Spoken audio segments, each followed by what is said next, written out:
Ada hadis yang mengatakan jika datang orang soleh untuk melamar tapi ia menolaknya, maka akan datang fitnah kepada orang tersebut. Memang betul. Idza ja'akum man tardawna dinahu faqbalu wa illa takun fitnatun wa fasadun.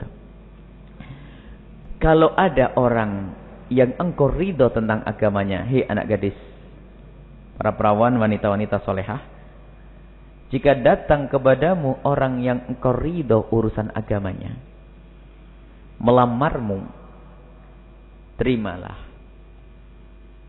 Jika tidak kau terima, maka akan terjadi fitnah besar untukmu dan akan sebab kerusakan. Orang soleh, lah kalau orang enggak soleh wajib kau tolak.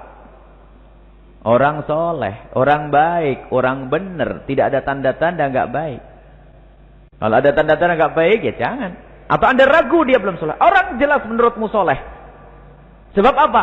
Kalau seorang wanita menolak orang soleh, itu hatinya yang kotor. Orang soleh kok ditolak? Semua rindu orang soleh. Ada orang soleh, kok ditolak? Itu. Jadi hadis begitu. Jadi kalau ada orang soleh yang datang kepadamu, soleh itu maknanya apa?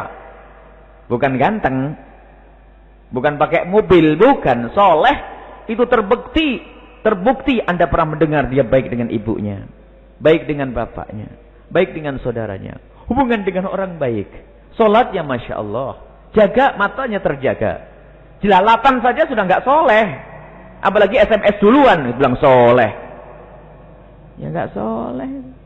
Belum apa-apa bilang aku padamu sayang, ya soleh apanya, toleh. Ya, nah. Jadi kalau idza ja'akum man tardawna dinahu faqbalu, para bapak, para wali, kalau ada orang soleh, orang yang kau rela urusan agamanya, datang kepadamu melamar putrimu, terima urusan agamanya. Biarpun setelah itu ada pertimbangan lain, diperkenankan oleh Rasul SAW setelah agamanya, boleh dipertimbangkan 3 unsur yang lainnya, 3 sebab yang lainnya, tentang ketampanannya, tentang kekayaannya, dan tentang perilaku-perilaku kesehari-hariannya, hasab atau nasab juga.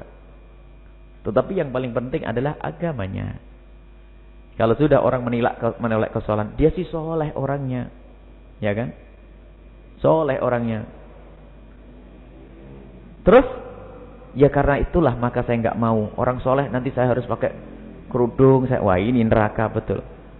Tapi kalau dia sih soleh, cuman kok kebangetan ya wajahnya itu, masih kebangetan ya, masuk akal masih. Bukan sesuatu yang terlarang hal yang demikian. Karena ada masalah itu penting juga. Karena masalah urusan suka tidak suka. Tapi kalau dia, kenapa kok nggak mau?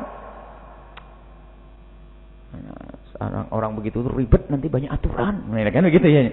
Nanti harus begini, harus begitu. Nggak boleh keluar rumah. Ini. Nggak boleh kerja macam-macam ini. Sudah kerja aja sana. Wanita mau dimuliakan nggak mau.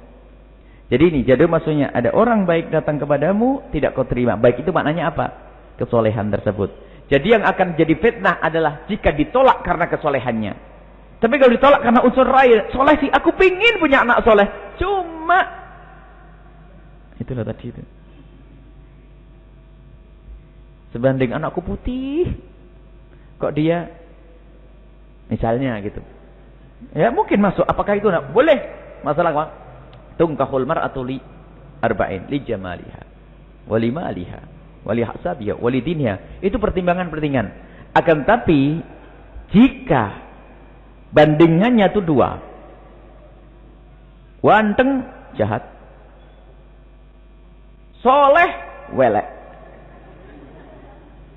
ayo pilih mana? Pilih ganteng ya soleh ini. Nggak ada pilihannya di sini, 2 tok ini. Nah, ganteng jahat, nggak benar. Jelek soleh. Hatimu lihat, orang ahli iman, pilihan di dunia ini nggak ada lagi kecuali 2 orang ini. Anggap saja gitu loh maksudnya. Pilih mana yuk? Soleh yang jelek, ya itu iman masih.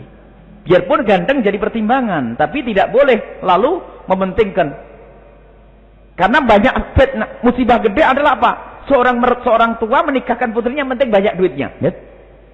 Yang penting kaya, sudah nggak peduli urusan kesolehannya. Itulah musibah, fasadun kabir, benar ini. Akan terjadi kerusakan banyak. Yang penting kaya. Yang penting kah? Kok yang penting kaya?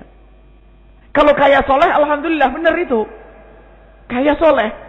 Tapi apa? Ada soleh melamar tidak diterima, bukan namanya soleh. Orang soleh, soleh seneng nanti soleh. Ada orang soleh melamar tidak diterima. Ada orang kaya melamar diterima. Kayanya tidak soleh. Solehnya tidak kaya. Solehnya ditolak karena tidak kaya. Yang kaya diterima padahal tidak soleh. Ini adalah bakal bencana itu. Karena apa? Jelas dia mementingkan urusan dunianya. Dia menjerumuskan putrinya. Sehingga disebutkan man zawaja karimatahu bifasikin faqad qata'a rahimaha. Kalau ada seorang bapak atau seorang saudara menikahkan saudarinya atau seorang bapak menikahkan putrinya dengan orang yang tidak kenal agama, memutus tali persaudaraan. Faqad qata'a rahimaha. Hati-hati. Karena apa? Dia akan jauh dari agama juga. Terpisah di dunia dan di akhirat. Punya cucu 5 jadi penjahat semuanya. Pisah dari kakeknya. Allah. Agama tolong ya. Nomor 1. Itu maknanya. Semoga Allah memberikan kepada kita pemahaman yang benar. Dan semoga semuanya mendapatkan pasangan orang soleh. Yang secara lahir batin juga baik. InsyaAllah lahir dia baik. Dan semoga dimudahkan untuk mencari kemuliaan di dunia dan di akhirat.